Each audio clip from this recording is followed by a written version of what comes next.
우리 밥상에 빠지지 않고 오르는 각종 채소와 과일. 하지만 그 속에 남아있는 잔류 농약에 대해 소비자들은 불안한 마음을 가질 수밖에 없습니다. 최근 우리 농산물에 대한 불신과 건강한 먹을거리에 대한 관심이 더욱 높아지면서 농업인 여러분들의 고민도 함께 늘고 있을 텐데요. 우리 농업과 농산물에 대한 소비자들의 신뢰 회복이 필요한 만큼 그 어느 때보다 농약 사용에 대한 철저한 안전 관리가 중요한 시기입니다.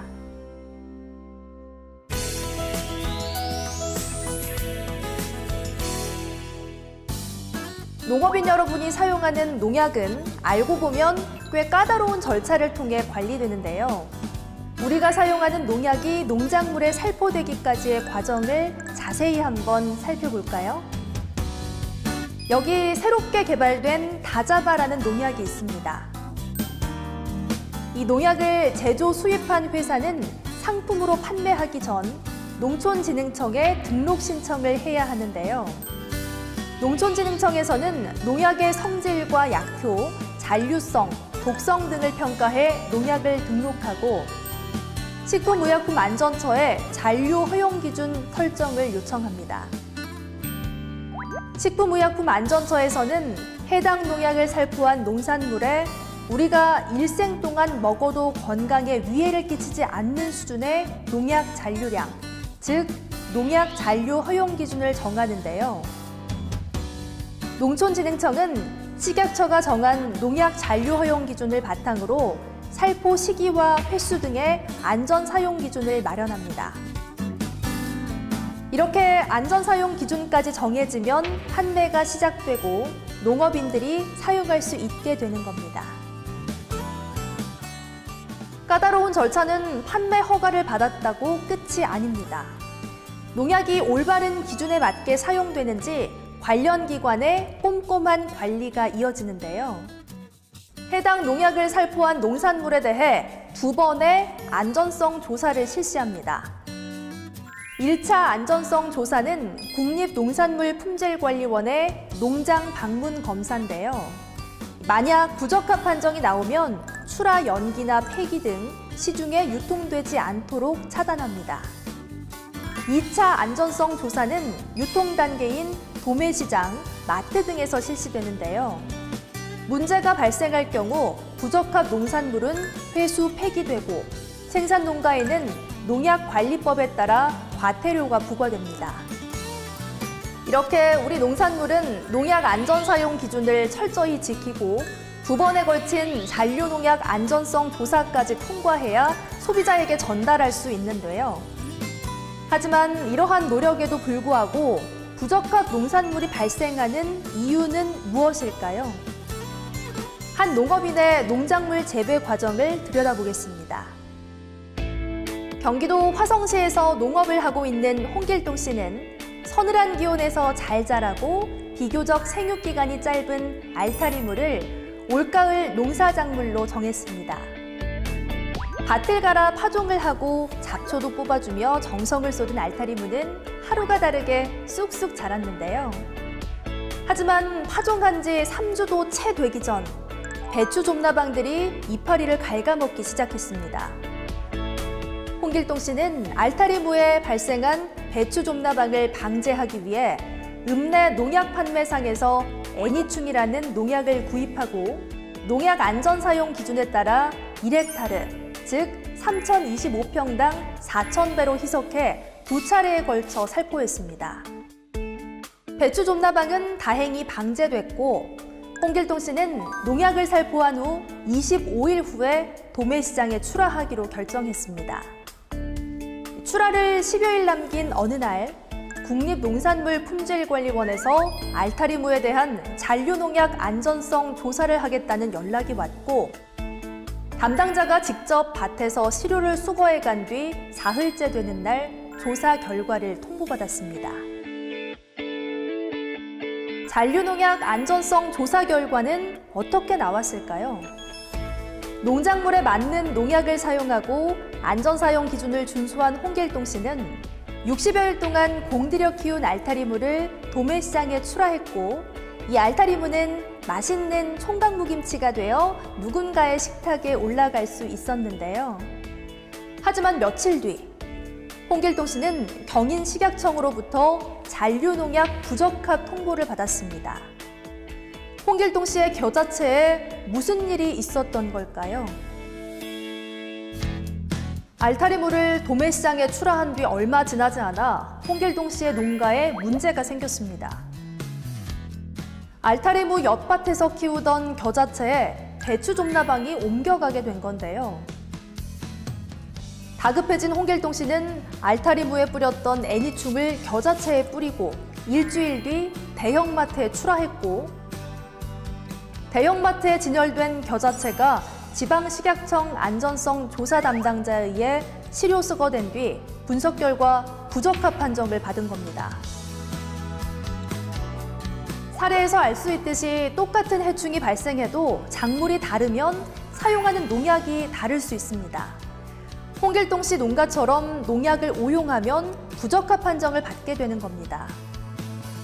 식품의약품안전처에서는 농산물에 남아있는 농약의 양, 즉 농약의 잔류 허용 기준을 강화하는 새로운 제도를 2019년 1월 1일부터 모든 농산물에 대해 시행합니다.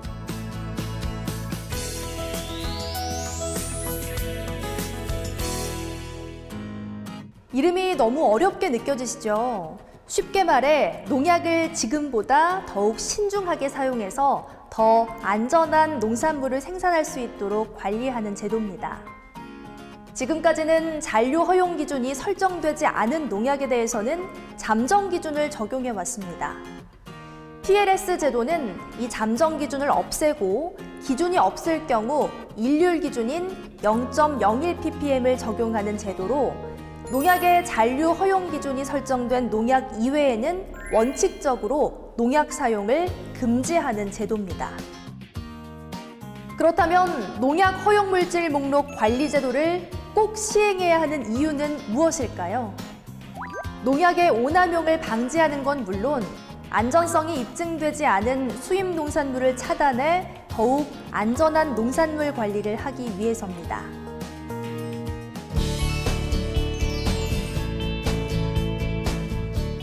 지금까지는 안전성 조사를 할 때 잔류 허용 기준이 없는 성분, 즉 미등록 농약 성분에 대해서는 외국의 기준이나 유사한 농산물에 설정된 기준 등 잠정 기준을 적용하며 적합인지 부적합인지 판정했습니다. 하지만 농약 허용물질 목록 관리 제도가 시행되면 미등록 농약의 경우 0.01ppm이라는 일률 기준을 적용받게 됩니다. 예를 들어볼까요? 추나물에 A 성분이 들어있는 농약을 사용했습니다. 그런데 이 A 성분은 추나물에 사용하도록 등록되지 않았습니다. 이럴 경우 A 성분이 등록되어 있으면서도 추나물과 유사한 작물인 들깻잎에 적용되는 기준, 즉 0.1ppm을 잠정 기준으로 잔류 농약의 적합 여부를 판단해 왔는데요. 그러나 이제는 새로 도입된 일률 기준을 적용받습니다. 바로 0.01ppm 이상 검출되면 부적합 판정을 받게 되는 겁니다.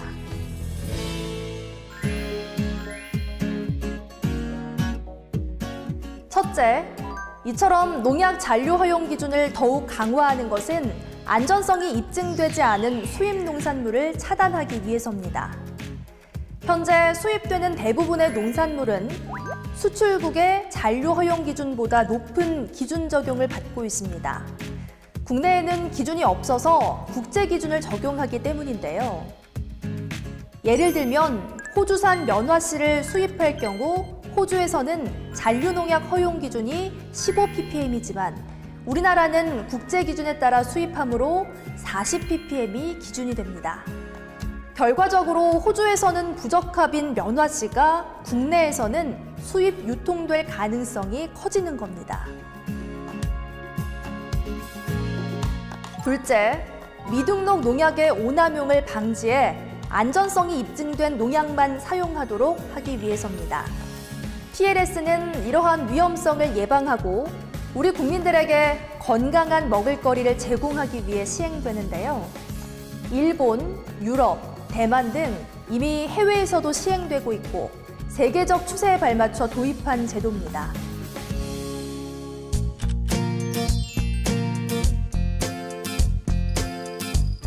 일률 기준인 0.01ppm이 어느 정도의 양인지 가늠이 어려우시죠? 0.01ppm은 국제대회가 열리는 수영장에 물을 가득 채우고 잉크를 한 숟가락 반 정도 넣었을 때의 농도인데요. 이는 농약이 거의 검출되지 않는 수준의 적은 양입니다. 결론적으로 등록되지 않은 농약은 사용해서는 안 되고 사용할 경우 조금이라도 검출되면 부적합 처리가 된다는 의미입니다. 앞으로는 농약 사용의 기준이 더욱 엄격해지는 겁니다.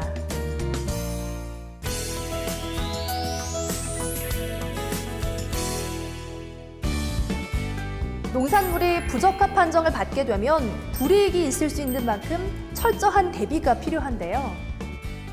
농약 허용물질 목록 관리제도는 2016년 12월부터 부분 시행되고 있습니다. 지금은 우선적으로 참깨, 들깨, 밤 바나나, 파인애플, 참다래 등 견과종실류와 열대과일류에 적용되고 있고 오는 2019년 1월 1일부터는 국내 생산 수입되는 모든 농산물에 적용될 예정입니다.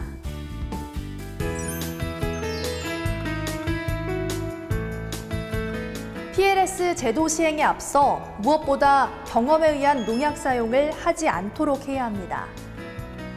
첫째, 농약을 구입할 때는 농약 판매업자에게 해당 작물과 병해충에 사용하는 제품인지 꼭 확인하셔야 합니다.